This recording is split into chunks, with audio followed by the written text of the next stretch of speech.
तर सरळ व्याज शिकत असताना तुम्हाला बेसिक कन्सेप्ट आधी समजून घ्यायचे ते. तर त्या कन्सेप्ट काय आहेत बघा. मुद्दल म्हणजे काय, जर तुम्ही एखाद्या सावकाराकडे पैसे काढायला गेला आणि सावकाराने सुरुवातीला तुम्हाला 10,000 रुपये रक्कम दिली की बाबा धर खरंच, तर ती 10,000 रुपये रक्कम म्हणजे झाली बाळा तुझी मुद्दल. आता बघ बाळा, दर म्हणजे काय. आता तुला दर म्हणलं मी 5% दराने तुला पैसे दिले. अरे बाळा 5% दर म्हणजे असतं 100 रुपयाला 5 रुपये. आता तिथं तुला पेपर मध्ये कसं येणार बघ, 5% दराने. अरे 5% दराने म्हणजे प्रत्येक वर्षी प्रत्येक 100ला असं ठरलेलं असतं. म्हणजे दर साल दर शेकडा म्हणजेच काय, दशादशे. दर तुझा क्लिअर झाला. ओके. आता बघ व्याज म्हणजे काय. आता समज तू सावकाराकडे पैसे काढायला गेला, सावकाराने तुला 10,000 रुपये रक्कम दिली आणि काही वर्षाने तू त्याला परत करायला गेला सावकाराला रक्कम. सावकाराला तू रक्कम जर परत करायला गेला, आता तू 10,000 रुपये तर देऊ शकत नाही, तुला द्यावे लागणार त्याला 10,000 वरती काहीतरी एक्स्ट्रा द्यावे लागतील. जर तू त्याचे 10,000 रुपये रक्कम देऊन परत एक्स्ट्रा काहीतरी रक्कम देणार आहे, त्या रकमेला म्हणायचं व्याज. आता त्याच्याकडून तू आणले होते 10,000 रुपये, तर तू त्याला नाही ना परत 10 देऊ शकत. 11 देशील, 12 देशील, 13 देशील. जी काय त्या 10,000च्या वरती तू रक्कम देणार आहे, जी काय त्याला तू एक्स्ट्रा रक्कम देणार आहे, त्याला म्हणायचं व्याज. ओके. व्याज टॉपिक क्लिअर. चल आता काय राहिलं आपला कालावधी. कालावधी म्हणजे काय बाळा, तर कालावधी म्हणजे असते किती वर्षासाठी घेणार आहे त्याच्याकडून रक्कम. आता तू बँकेकडून घे किंवा सावकाराकडून घे. आता ती रक्कम तू किती वर्षासाठी घेणार आहे. 1 वर्षासाठी घेणार आहे, 2 वर्षासाठी घेणार आहे, 3 वर्षासाठी घेणार आहे, 4 वर्षासाठी घेणार आहे. जेवढ्या वेळेसाठी घेणार आहे त्याला म्हणायचं कालावधी. आता बाळा शेवटची एक गोष्ट फक्त देणार ठेव, रास. रास रास. आता रास म्हणजे काय, तर तू सावकाराकडे गेला, सावकाराने तुला 10,000 रुपये रक्कम दिली आणि 1 वर्षानंतर तू त्याला 10 देऊ शकत नाही, काहीतरी एक्स्ट्रा द्यावं लागेल. एक 10,000 रुपये रक्कम देऊन काय त्याचं व्याज होईल 1,000 रुपये. ते व्याज आणि त्याची मुद्दल म्हणजे त्यांनी दिलेली पहिल्यांदा रक्कम आणि जी काही एक्स्ट्रा रक्कम देणार आहे त्या सगळ्या एकूण रकमेला म्हणायचं रास. रास कळलं का तुला. ओके. आता बघ अजून एकदा परत सांगतोय, रास म्हणजे काय, तर व्याज आधी मुद्दल. तर बघ आता तुला मी गणित एकदम क्वालिटीचं शिकवणार आहे, बारकाईने बघायचं आणि अख्खा आपला टॉपिक क्लिअर करून घ्यायचा. चल बघ आता सरळ व्याज कसं काढायचं हे आज तुला शिकवणार आहे. तर बाळा सरळ व्याजाचं सूत्र आहे, सरळ व्याज बरोबर म गुणिले द गुणिले क भागिले 100. म म्हणजे काय, तर मुद्दल. द म्हणजे काय, तर दर. क म्हणजे काय, तर कालावधी. आता बघ हे काय झालं तुझं सरळ व्याजाचं सूत्र. ओके. आता सरळ व्याजाचं सूत्र झालं. आता तुला जर मला मी दर काढायला लावला, मुद्दल काढायला लावला, कालावधी काढायला लावलं, जास्त लय डोकं चालवायचं नाही. फक्त मी काय सांगतोय ती बघ, दर काढायचा असू दे, मुद्दल काढायची असू दे, कालावधी काढायचा असू दे, फक्त एकच डोक्यात ठेवायचं, एकच डोक्यात ठेवायचं 100 गुणिले व्याज. वर काय लिहायचं, 100 गुणिले व्याज. आणि छेदात फक्त तुला जर मुद्दल काढायला लावली, बघा तुला जर मुद्दल काढायला लावली तर छेदात लिहायचं दर गुणिले कालावधी. मग तुझी काय निघणार, मुद्दल. समजलं का. ओके. या तिन्हीपैकी बाळा म्हणजे 3 कोण, मुद्दल दर कालावधी, या तिन्हीपैकी तुला काही पण काढायचं असू दे, जी काढायचंय ती इथं मांडायचं म्हणजे पुढं मांडायचं आणि त्यातल्या 2 गोष्टी तुला गणितात दिलेल्या असतात, त्या 2 गोष्टी फक्त खाली टाकायच्या. आता मुद्दलचं असं झालं, मग दराचं बघ, दराचं सूत्र काय होईल, दर बरोबर वर दर फिक्स ठेवायचा 100 गुणिले व्याज, 100 गुणिले व्याज. चल 100 गुणिले व्याज वर फिक्सच, फक्त खाली फक्त बदल होणार आहे. काय दिलाय, दर दिलाय म्हणजे काय, हे कोणत्या 2 गोष्टी इथला दर दिलाय, मग राहिलं काय, मुद्दल आणि कालावधी. टाक खाली मुद्दल गुणिले कालावधी. आता पाहू, आता जर तुला लावला कालावधी काढायचा तर तू कालावधीचं काय करणार,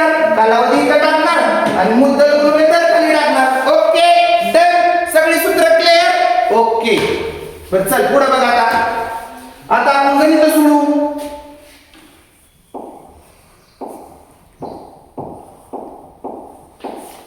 आता बघ काय म्हटलंय, दसा दशे दहा दराने 6000 मुद्दलाचे 2 वर्षाचे सरळ व्याज किती होईल. आता बघ तुला तर गणितात दिलंच होतं. आता बघ आपलं सरळ व्याजाचं सूत्र काय आहे, सूत्र मांडून घे. म गुणुले द गुणुले क भागिले 100. आता बघ मुद्दल किती आहे, 6000 रुपये. डायरेक्ट 6000 मांडून घे. दर किती आहे, 10 रुपये. डायरेक्ट 10 मांडून घे. कालावधी किती आहे तुझा, 2 वर्ष. डायरेक्ट 2 मांडून घे. आणि छेदात 100 तर आपल्याला माहितीच आहे. तर शून्याला शून्य गेला, 10ला 10 गेला, काय राहिलं मग 600 गुणिले 2 किती येतं, 1200. व्याज किती झालं बाळा, 1200. चल व्याज काढायला शिकला. ओके चल पुढचं गणित सोडवलं लगेच.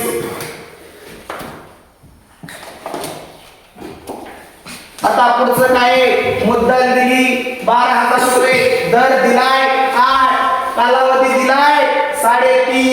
तर सरळ व्याज किती, डायरेक्ट मांडून घे मागाच्या वेळेस. म गुणुले द गुणुले क भागिले 100 च्या नुसार. मुद्दल गुणुले दर गुणुले, आता कालावधी बाळा तुला दिलाय 3.5. 3.1/2 म्हणजे 3.5. म्हणजे तुला काय लिहावं लागेल, 3.5 लिहायचा. छेद काय करावं लागेल तुला, 100 करावं लागेल. आता बघ तिथं पॉइंट आहे बरोबर का. आता तुला जर तिथला पॉइंट घालवायचा असेल तर काय करावं लागतं, तिथं जर तू ही पॉइंट इकडे घेतला बघा, तिथला जर पॉइंट काढून टाकला तर तिथं येतो तुझा, तिथं खाली 0 वाटतो बरोबर का. म्हणजे इथला तुझा पॉइंट निघून गेला. आता बघ किती शून्य आहेत, 1 2 3, 1 2 3. ओके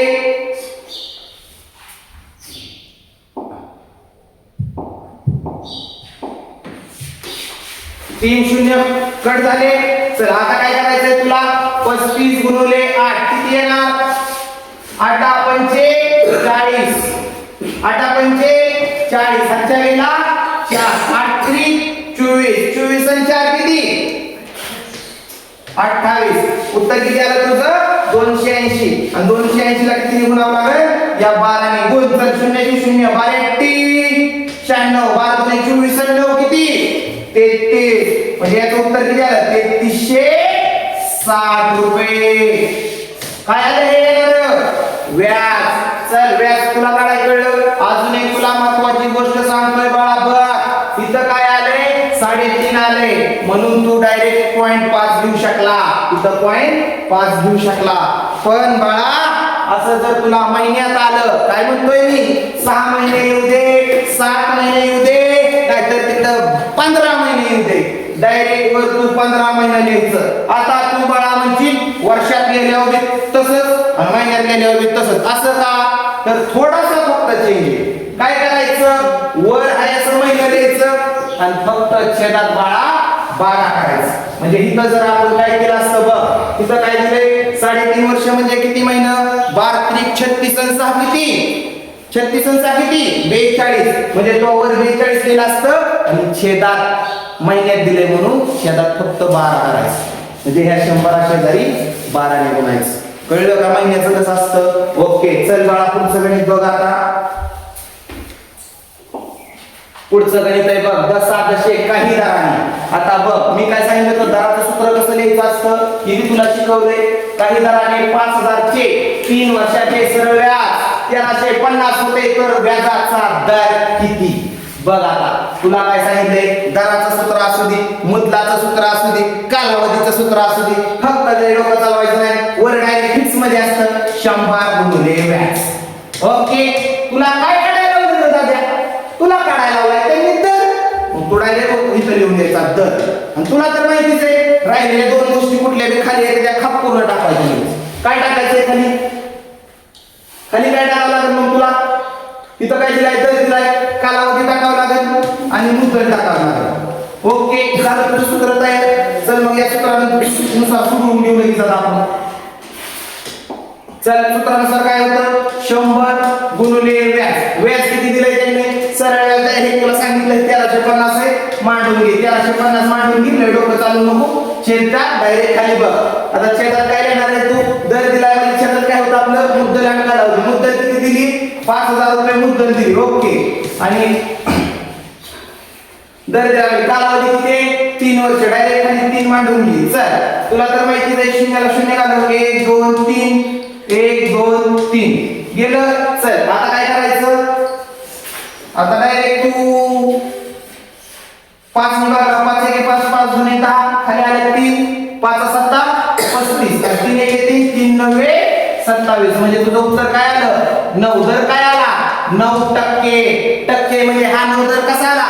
प्रत्येक शंभराला प्रत्येक वर्षी तुला 9 रुपये द्यावा लागणार, म्हणजे 9% द्यावा लागणार. पाहू. चल, पुढचं गणित लगेच घेऊ आपण. आता पुढचं गणित आहे, रोहितला दशे 7 दराने एका मुद्दलाचे 3 वर्षाचे सरव्याज 2520 मिळाले तर मुद्दल किती? तुला तर मी बार प्रत्येक वेळेस सांगतोय, मुद्दल काढायची असू दे किंवा दर काढायची असू दे, फिक्स मध्ये वर काय ठेवायचं? व्याज गुणिले 100 ठेवलं, खाली डायरेक्ट छेदात टाकून दे. आता काय काढायची तुला? मुद्दल काढायची. म्हणजे राहिलेले दोन कोणते कोणते असतात? राहिलेले दोन कोणते? आता मुद्दल काढायची म्हणजे काय करायला? दर गुणिले कालावधी. ओके, दर. चल, व्याज किती आहे म्हणजे सूत्रानुसार, डिमांड सूत्रानुसार सगळं व्याज किती आहे? व्याज रेट 2520 गुणिले 100, हे तर आपलं फिक्सच आहे. तुला बी माहिती आहे, मला बी माहिती आहे. चल मग खालचं टाकून घे. काय आहे खाली? आता खाली काय राहिलं? दर किती आहे तुझा? 7. आणि कालावधी किती आहे? 3 वर्ष. चल लावा.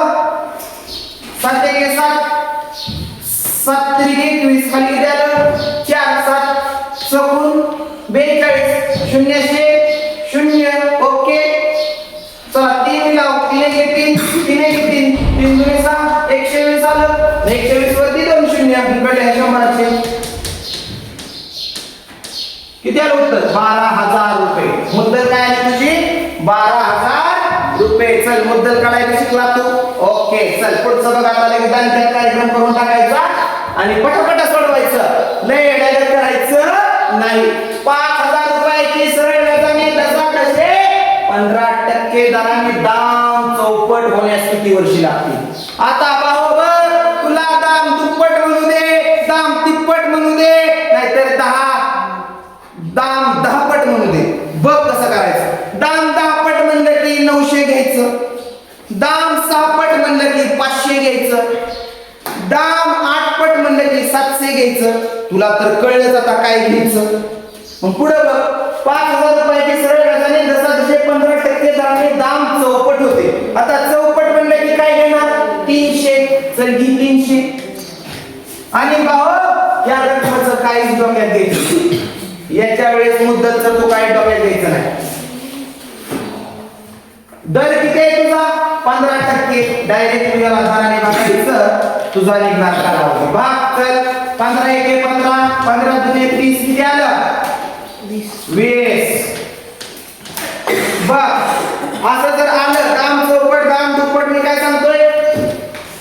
ही घेतलं वरचं, वरच्याला काय बघायचं? दराने भागलं की कालावधी निघणार, आणि कालावधीने भागला की दर निघणार. ही गोष्ट त्यांना ठेवा व्यवस्थित. दराने भागलं की कालावधी निघणार, आणि कालावधीने भागलं की दर निघणार. ओके. दाम चौपट आठपट कळलं का कसं करायचं? ओके. चल, पुढचं गणित बघू आता लगेच. एका रकमेची 14 वर्षात दाम 8 पट होते. बघा, आता तुला तर माहितीच आहे, दाम 8 पट म्हणलं की किती घेणार? 700 घेणार. आधीच घेऊन ठेव. ओके. तर 2700 रुपये रकमेच्या मुद्दलावर 14 वर्षानंतर किती व्याज मिळेल? आता याला तुला काय काढावं लागेल? मुद्दल कळली, वर्ष कळली या. मग तुझा काय काढायचा आहे? दर. आता दर काढण्यासाठी आपण काय सांगितले? त्या 700 ला किती भागावं लागेल? तर बघा, 14 वर्षात म्हणले म्हणजे याला 700 ला तो कालावधीने भागितलं की मग तुझा निघणार बाळा दर. मग भागाला 14 किती येणार? 14 1 14 14 5 70 किती आलं उत्तर? 50. दर किती आला तुझा? 50. दर जर बाळा तुझा 50 आला, मग याच्यावर तरी तू सोडवू शकतो अर्ध. आता बघ जर झाला 50 तर मी काय म्हणते 2700 रुपये रकमेच्या मुद्दलावर 2700 रुपये ही रक्कम ही मुद्दलावर 14 वर्षानंतर किती व्याज मिळेल 2700. आता मुद्दल आपलं सरळ व्याजाचं सूत्र काय आहे मुद्दल गुणिले दर किती आला तुझा 50% आणि 14 वर्षानंतर कालावधी म्हणजे किती 14 आणि याला छेद 100 केलं की तुझं व्याज निघून जाणार बरोबर का. ओके शून्याला शून्य गेले. ओके चला 14 5 70 म्हणजे किती झालं इथं झालं 14 5 70 झालं 700. 700 गुणिले 27 700 गुणिले 27 दोन शून्य आहे असे 27 7 189 येतं ना बाळा पाठापाठ करून ठेव येतंय बरोबर तुला. किती येणार 18,900. किती झालं सरळ व्याज 18,900. क्वालिटीचा प्रश्न मी तुला सोडवून दिल्या. आता तू पण क्वालिटीचं सोडवायच्या. आता मी बघ अजून एक पुढचा प्रश्न लिहितो पण हे सारखंच काही ना काय अडवून येतंय. आता बघ पुढचा प्रश्न अजून एक. आता बघ लय क्वालिटीचा प्रश्न आहे व्यवस्थित बघायचा आणि व्यवस्थित समजून घ्यायचा. सखूबाईने व रकमाने समान रक्कम 10.9% दराने अनुक्रमे 2 वर्षे व 4 वर्षे मुदतीकरिता बँकेकडून कर्जाऊ घेतले. बघा त्यांनी समान रक्कम घेतली 9% दराने घेतली ते फक्त त्यांचा कालावधी चिंतली काय कालावधी काय कालावधी 2 वर्षे आणि 4 वर्षे. कालावधी किती 2 वर्षे आणि 4 वर्षे बँकेकडून घेतली. मुदतीनंतर सखूबाईला रकमापेक्षा 2160 रुपये जास्त भरावे लागले. बघा काय म्हणते मुदतीनंतर 2160 रुपये जास्त भरावे लागले. म्हणजे कालावधी किती वर्ष तिने जास्त खाल्ला होता 2 वर्ष जास्त खाल्लं होतं. 2 वर्ष जास्त म्हणजे तिला व्याज जास्तच भरावं लागणार की. मग बघा 2 वर्ष जास्त खाती आणि 2160 रुपये जास्त भरती म्हणजे याचा अर्थ काय होणार 2 वर्षाचं व्याज 2160 लागले. तर प्रत्येकी किती रक्कम कर्जावर घेतली होती किती रक्कम घेतली होती किती रक्कम घेतली होती किती रक्कम घेतली होती बाळा रक्कम म्हणते म्हणजे ती काय म्हणते मुद्दल काढा म्हणते. मग बा मुद्दल बरोबर सूत्र काय असतं तुझं व्याज गुणिले 100 भागिले दर गुणिले कालावधी. मग आता व्याज तर आपल्याला लावलंय 2160. आता तो 25 तर 2160 व्याज घेतलं तर बाळा 2 वर्षाचं जास्तीचं व्याज म्हणजे आपण मांडायचं 2 वर्षाचं जास्तीचं व्याज. आता तुला तर माहितीच आहे 2160 गुणिले काय करावं लागतं 100 करावं लागतं. 2 वर्षाचं व्याज घेतलंय नीट बघ 2 वर्षाचं एक्सपायरी 2 वर्षाचं व्याज म्हणून खाली आपण कालावधी किती घेणार 2 वर्षच घेणार का तर 2च वर्षाचं तू व्याज घेतलंय म्हणून 2च वर्ष घेतला कालावधी. आणि आता काय टाकलं दर टाक दर किती आहे 9% ते योग्य दिलेलाच आहे लिहून डायरेक्ट 9 लिहून घे. चल काय करायला लागणार आता लाव 9 नि भाग जातोय का कसोटी वापर करताना 6 1 7 7 2 9 म्हणजे 9 याला तर भाग जाणार आहे. लाव 9 1 9 9 2 18 आणि आले 3 9 चौक 36 झालं 240. ओके 240 ला दोन्ही भाग डायरेक्ट तर पाठाचं 120 आणि 120 मध्ये हे 2 शून्य 1 2 2 किती आलं तुझं उत्तर 12,000 रुपये. आता बघा आता मी एकदम क्वालिटीचं सरळ व्याज शिकवलेलं आहे. क्वालिटीचं सरळ व्याज शिकवलेलं आहे 90% सरळ व्याज तुमचा यातून टॉपिक क्लिअर झालेला आहे. आता मी आमचे विद्यार्थी ग्रुपचे तुम्हाला दाखवणार आहे तर त्या विद्यार्थ्यांना प्रश्न विचारू बघू त्याला येते का. चला तर मी आमच्या विद्यार्थ्यांना प्रश्न विचारतोय तर पाहूया आपण. चल बघा प्रथमेश तुम्हाला सांग मुद्दलचं सूत्र सांग. मुद्दल बरोबर काय सर तुम्ही मागच्या पाठच करून घेतले की मुद्दल बरोबर व्याज गुणिले 100 जी काढायची ती खाली म्हणजे जी काढायची ती इज इक्वल टू जसं म्हणून म्हणायचं बाकी सूत्र राहिले खाली. म्हणजे जर मुद्दल काढायचं असेल तर खाली दर काढायचा वर काय येणार व्याज गुणिले 100 सूत्र काय तयार झालं व्याज गुणिले 100 छेद दर गुणिले कालावधी बस खाली. बरं अरे बाबा सरळ व्याज बरोबर काय सांग मुद्दल गुणिले दर गुणिले कालावधी छेद 100. बस ओके. आता तोड करू बघा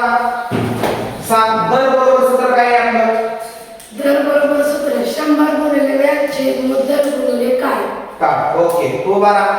एका रकमेची दाम 8 पट होण्यासाठी 7% दराने किती कालावधी लागेल? सर तुम्ही सांगितले दाम 8 पट म्हणजे 700 घ्यायचं आणि जर 700 ला जर आपण काळानं बघितलं तर आपलं दरानं बघितलं तर आपल्याला काळ भेटतो. हा 700 किती लागणार? 7 किती येणार? 100. आणि तुला जर बाळा मी कालावधी दिला असता दर काढायला काय केलं असतं? त्या दाम 8 पट सांगितले ना 700 ला जर काळानं बघितलं तर आपल्याला दर भेटतो. दर शाबास. चल